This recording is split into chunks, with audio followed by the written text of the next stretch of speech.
ইরানের পার্লামেন্টের national security ও foreign policy commission জানিয়েছে হরমুজ প্রণালী পাড়ি দিতে যে কোনো দেশকে তেহরানের কাছ থেকে অনুমতি নিতে হবে এবং তেহরানকে এই সেবার জন্য নির্ধারিত ফি পরিশোধ করতে হবে। অন্যদিকে দেশটির ইসলামিক বিপ্লবী গার্ড আইআরজিসির মুখপাত্র সর্দার মোহেবি বলেছেন, ইরানের বিরুদ্ধে অর্থনৈতিক যুদ্ধ শুরু করেছে ওয়াশিংটন, তবে এর জবাব সামরিক উপায়েই দেয়া হবে বলেও হুঁশিয়ারি দিয়েছেন তিনি।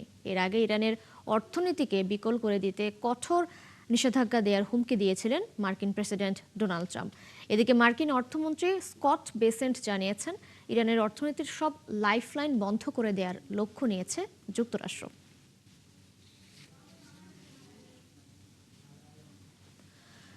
মধ্যপ্রাচ্যে শান্তি ও নিরাপত্তা বজায় রাখার প্রচেষ্টা অব্যাহত রাখার লক্ষ্যে সোমবার ইরানের রাজধানী তেহরান সফরে যাচ্ছে পাকিস্তানের সেনাপ্রধান অসীম মুনির।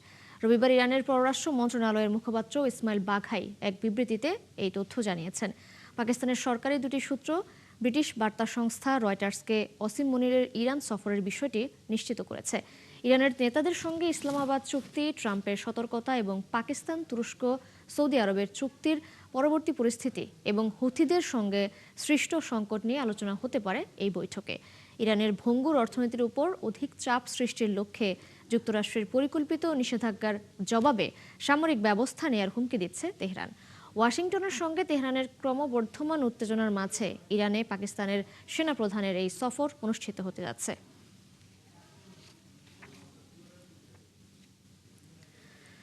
ইসরায়েলের উপর যৌথভাবে নিষেধাজ্ঞা আরোপে নিজ নিজ সরকারের প্রতি আহ্বান জানিয়েছেন ফ্রান্স ও যুক্তরাজ্যের 102 জন সাবেক কূটনীতিক। তারা সতর্ক করে বলেছেন, ইসরায়েলের আগ্রাসী নীতি স্বাধীন ফিলিস্তিন রাষ্ট্র গঠনের সম্ভাবনা চিরতরে মুছে দিচ্ছে। এক খোলা চিঠিতে এই আহ্বান জানান তারা।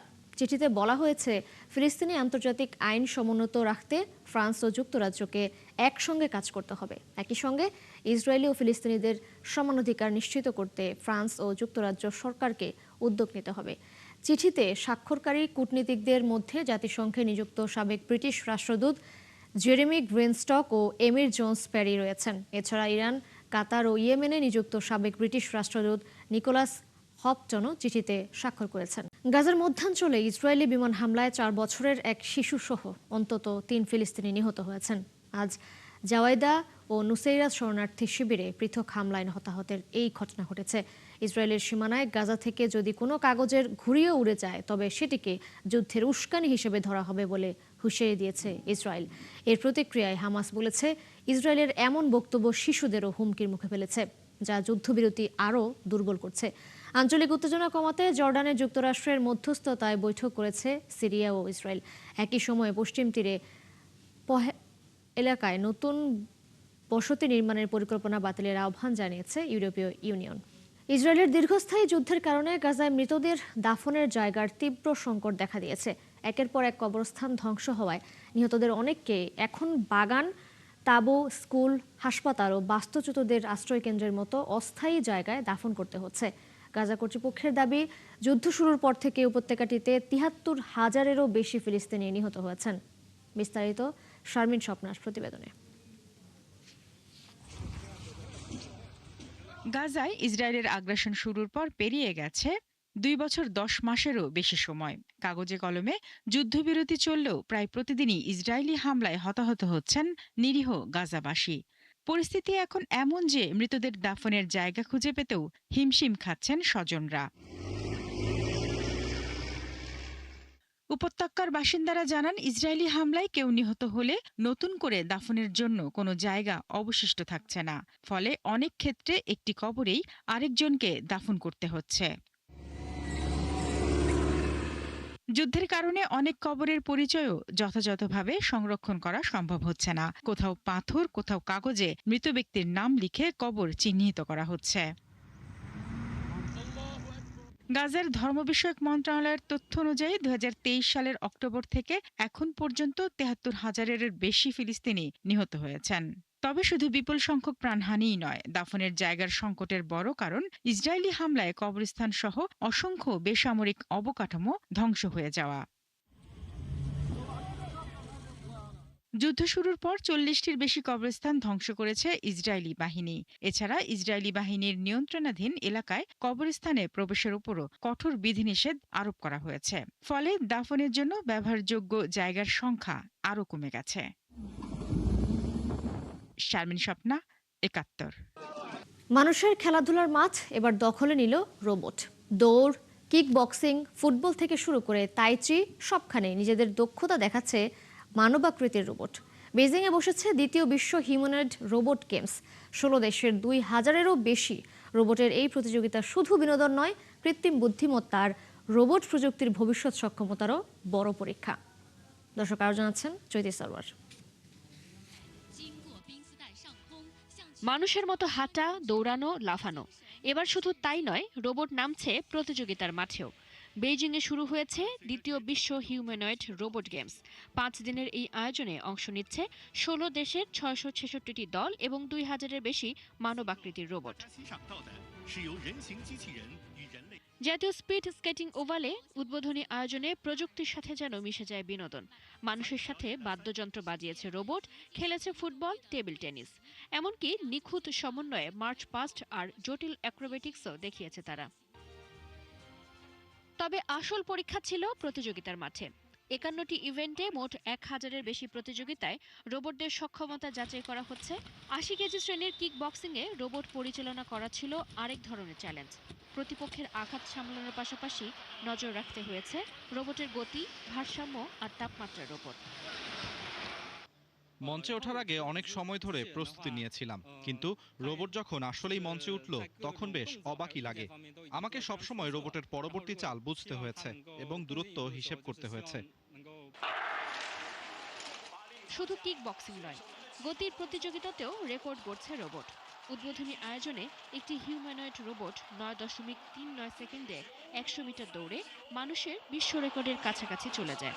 আর বড় আকারের রোবটের ৪০০ মিটার দৌড়ে তিয়ানগং ৩৮.১৫ সেকেন্ডে জয় পায়।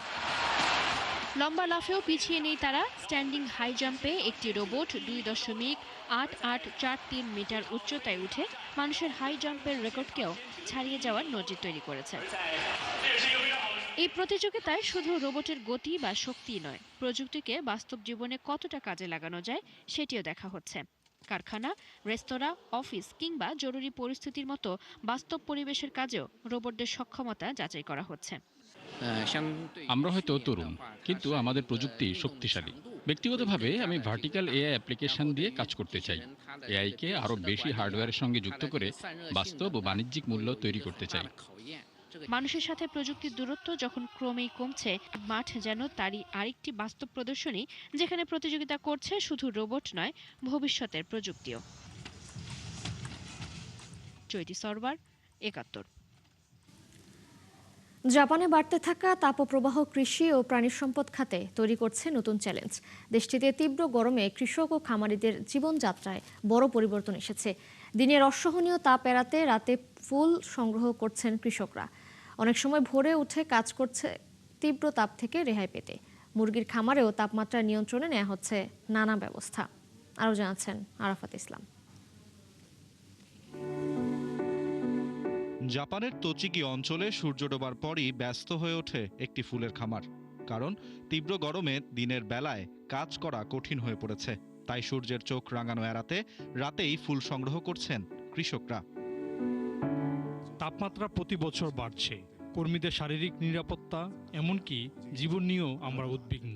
তাই রাতে ফসল সংগ্রহ ও অন্যান্য কাজ করার সিদ্ধান্ত নিয়েছি। ইজিমার খামারে শুধু রাতেই নয়, ভোরের ঠান্ডা সময়েও চলছে কাজ। ৬৮ বছর বয়সী মিয়াকো আসাদা জানান, দিনের তুলনায় সকালে কাজ করা অনেক স্বস্তিদায়ক। তাই খুব ভোরে ঘুম থেকে উঠে কাজে নেমে পড়ছেন। সকালে তুলনামূলক ঠান্ডা থাকে, ঘুম থেকে ওঠা কষ্টকর, কিন্তু গরমের কথা ভাবলে ঘুম এমনিতেই ভেঙে যায়। যতদিন এমন তপ্ত রোদ থাকবে ততদিন সকালেই কাজ করা ভালো। তীব্র গরমের প্রভাব পড়েছে মুরগির খামারেও। ৩৫ ডিগ্রি সেলসিয়াসের বেশি তাপমাত্রায় মুরগির হাঁসফাঁসের উপক্রম। মুরগিদের খাবারের আগ্রহ কমে গেছে। তাই গভীর রাতে মুরগিগুলোকে জাগিয়ে খাবার খাওয়াচ্ছেন খামারি তেতসুয়া উসুবা। খামারে ব্যবহার করছেন অতিরিক্ত ফ্যান, ছাদ ঠান্ডা রাখতে নিয়েছেন বিশেষ ব্যবস্থা। পানিতে মেশাচ্ছেন সাইট্রিক অ্যাসিডও। এতে পানির পিএইচ মান কমে, ফলে ক্ষতিকর ব্যাকটেরিয়া ধ্বংস হয়, হজম শক্তি ভালো হয়, সাথে মুরগির রোগ প্রতিরোধ ক্ষমতা বৃদ্ধি পায়। প্রতি বছর মুরগি পালন কঠিন হয়ে যাচ্ছে। গরমের সময় প্রতিদিন প্রায় ঘন্টায় ঘন্টায় তাপমাত্রার পরিবর্তন নজরে রাখতে হয়। পানির সরবরাহে সমস্যা হলে মুরগি মারা যেতে পারে। জাপানে বাড়তে থাকা তাপপ্রবাহ শুধু মানুষের জীবনেই নয়, কৃষি ও প্রাণী সম্পদ খাতেও তৈরি করেছে নতুন বাস্তবতা। টিকে থাকতে বদলে যাচ্ছে কাজের সময়, বাড়ছে প্রযুক্তির ওপর নির্ভরতা।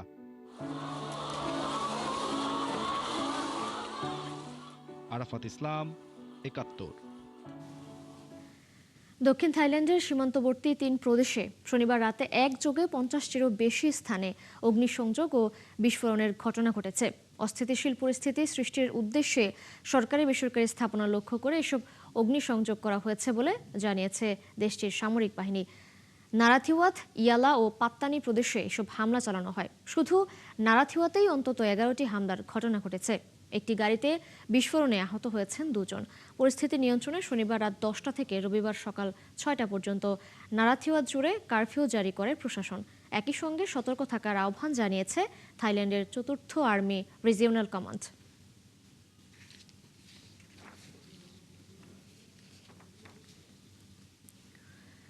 যুক্তরাষ্ট্র কানাডার বাণিজ্য আলোচনা ভেস্তে যাওয়ায় নতুন করে উত্তেজনা দুদেশের সম্পর্কে। কানাডার পণ্যে ৫০% পর্যন্ত নতুন শুল্ক আরোপের ঘোষণা দিয়েছেন মার্কিন প্রেসিডেন্ট ডোনাল্ড ট্রাম্প। পাল্টা একই হারে শুল্ক আরোপের হুঁশিয়ারি দিয়েছেন কানাডার প্রধানমন্ত্রী মার্ক কার্নি। ফলে উত্তর আমেরিকায় আরও গভীর হচ্ছে বাণিজ্য যুদ্ধের শঙ্কা। আরও জানাচ্ছেন আরাফাত ইসলাম। চুক্তির সম্ভাবনা তৈরি হলেও শেষ মুহূর্তে দুপক্ষের মতবিরোধে ভেস্তে গেছে যুক্তরাষ্ট্র কানাডার বাণিজ্য আলোচনা। এরপরই কানাডার বিভিন্ন পণ্যে নতুন করে ৫০% শুল্ক আরোপের ঘোষণা দেন প্রেসিডেন্ট ডোনাল্ড ট্রাম্প। ট্রাম্পের অভিযোগ, কানাডা যুক্তরাষ্ট্রের একটি অঙ্গরাজ্য না হয়েও মার্কিন অঙ্গরাজ্যের মতো সুবিধা নিতে চায়। পাশাপাশি দীর্ঘদিন ধরে দেশটির কৃষকদের উপর কানাডা ব্যাপক শুল্ক আরোপ করেছে বলেও দাবি করেন তিনি। তবে ট্রাম্পের এই সিদ্ধান্তকে ভুল হিসেব বলেছেন কানাডার প্রধানমন্ত্রী মার্ক কার্নি। তার ভাষ্য, কানাডার স্বার্থ রক্ষায় আগামী ৮ সেপ্টেম্বর থেকে যুক্তরাষ্ট্রের উপর পাল্টা শুল্ক আরোপ করবে অটোয়া। কার্নি বলেন, যুক্তরাষ্ট্রের নতুন শুল্ক কার্যত দুদেশের মধ্যে বাণিজ্য যুদ্ধ উস্কে দিয়েছে। কানাডার পক্ষ থেকে যুক্তরাষ্ট্রের ইস্পাত, দুগ্ধপণ্য, যন্ত্রপাতি ও ইলেকট্রনিক্স সহ বিভিন্ন পণ্যে পাল্টা শুল্ক আরোপের প্রস্তুতি চলছে। নতুন মার্কিন শুল্কের আওতায় পড়বে প্রায় $২০ বিলিয়ন কানাডীয় পণ্য। এর মধ্যে রয়েছে ওয়াইন, দুগ্ধপণ্য, সিমেন্ট, পোশাক ও হকি সরঞ্জাম। তবে আগে থেকেই কানাডার ইস্পাত, অ্যালুমিনিয়াম, গাড়ি ও কাঠের পণ্যে আলাদা শুল্ক রয়েছে। যুক্তরাষ্ট্র, কানাডা ও মেক্সিকোর মধ্যে বছরে প্রায় $১.৬ ট্রিলিয়ন বাণিজ্যের ভিত্তি হিসেবে কাজ করছে ইউএসএমসিএ চুক্তি। নতুন করে বাণিজ্য উত্তেজনা সেই সম্পর্ককেও অনিশ্চয়তার মুখে ফেলেছে। আরাফাত ইসলাম, ৭১। রাশিয়ার অর্থনৈতিক স্থাপনায় হামলার মাধ্যমে কিয়েভ প্যান্ডোরায় বাক্স খুলেছে বলে মন্তব্য করেছেন রুশ প্রেসিডেন্ট ভ্লাদিমির পুতিন। ইউক্রেনকে সতর্ক করে দিয়ে তিনি বলেছেন, রাশিয়াও ইউক্রেনের সবচেয়ে স্পর্শকাতর অর্থনৈতিক বিভিন্ন খাতে পাল্টা হামলা চালাবে। রবিবার ব্রিটিশ বার্তা সংস্থা রয়টার্সের এক প্রতিবেদনে এই তথ্য জানানো হয়। প্রতিবেদনে বলা হয়, চলতি গ্রীষ্মে রাশিয়ার তেল শোধনাগার এবং অনলাইন খুচরা বিক্রেতাদের গুদাম সহ বিভিন্ন অর্থনৈতিক অবকাঠামো লক্ষ্য করে ড্রোন হামলা জোরদার করেছে ইউক্রেন। দেশটি বলেছে, এসব অবকাঠামো রাশিয়ার যুদ্ধ পরিচালনার প্রধান ভিত্তি এবং তারা এগুলো ধ্বংস করতে চায়। জবাবে কৃষ্ণ সাগর দিয়ে ইউক্রেনের খাদ্যশস্য রপ্তানি সহ দেশটির বিভিন্ন অর্থনৈতিক অবকাঠামোয় হামলা চালিয়ে প্রতিক্রিয়া দেখাচ্ছে রাশিয়াও। এদিকে মধ্যস্থতাকারীদের মাধ্যমে ইউক্রেনের দেয়া প্রস্তাবগুলোকে অদ্ভুত অভিহিত করে নিজের আগের অবস্থানের পুনরাবৃত্তি করেন প্রেসিডেন্ট পুতিন। তিনি বলেন, মস্কো শান্তি আলোচনার জন্য এখনও প্রস্তুত, তবে তা হতে হবে মাঠ পর্যায়ের বাস্তবতার উপর ভিত্তি করে।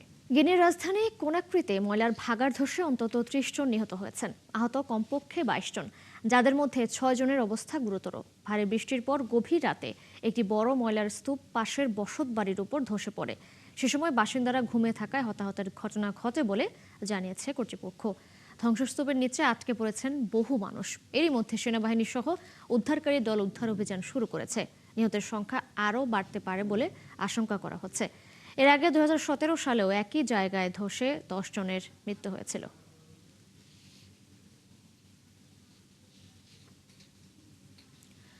স্পেনের সেউতায় ঝুঁকিপূর্ণ অবস্থায় থাকা 500 শিশুকে মূল ভূখণ্ডে নিয়ে যাওয়ার পরিকল্পনা করছে মাদ্রিদ। স্পেনের অভিবাসন মন্ত্রী এলমা সাইজ এক সাক্ষাৎকারে এই তথ্য জানিয়েছেন।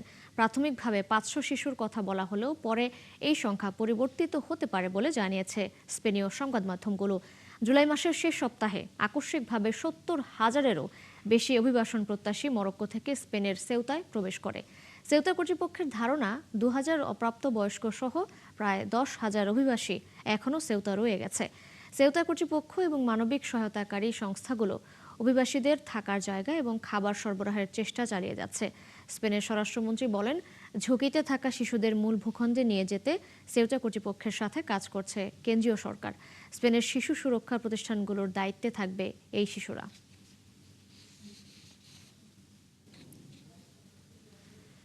তিউনিসিয়ার দক্ষিণ পূর্ব উপকূলে নৌকাডুবির ঘটনায় সমুদ্র থেকে 8 অভিবাসন প্রত্যাশীর মরদেহ উদ্ধার করা হয়েছে। এই ঘটনায় এখনও নিখোঁজ রয়েছেন আরও 6 জন। তিউনিসিয়ার ন্যাশনাল গার্ড রবিবার জানায়, গত শুক্রবার রাতে জার্জিস উপকূল থেকে প্রায় 14 নটিক্যাল মাইল দূরে নৌকাটি ডুবে যায়। নৌকায় মোট 15 জন ছিলেন। তাদের মধ্যে মাত্র একজনকে জীবিত উদ্ধার করা সম্ভব হয়েছে। ন্যাশনাল গার্ড এক বিবৃতিতে জানায়, শনিবার 3টি এবং রবিবার আরও 5টি মরদেহ উদ্ধার করা হয়েছে। এতে মোট মৃতের সংখ্যা দাঁড়িয়েছে 8 জনে। এছাড়া নিখোঁজদের সন্ধানে এখন অভিযান চলছে। ইউরোপে উন্নত জীবনের আশায় ভূমধ্যসাগর পাড়ি দেওয়ার চেষ্টাকারী অভিবাসীদের জন্য তিউনিসিয়া অন্যতম প্রধান যাত্রাপথ। দেশটির উপকূল থেকে ইতালির ল্যাম্পেদুসা দ্বীপের দূরত্ব প্রায় 145 কিলোমিটার। এই ছিল এখনকার আয়োজনে। বিশ্বের নতুন কিছু খবর ও বিশ্লেষণ নিয়ে পরবর্তী বিশ্বযোগ আবারও হাজির হবে দুপুর 1:30টায়। সরাসরি সংবাদ অনুষ্ঠান দেখতে চোখ রাখুন 71-এর ফেসবুক পেজে এবং সাবস্ক্রাইব করুন 71-এর ইউটিউব চ্যানেল। থাকুন 71-এর সাথে।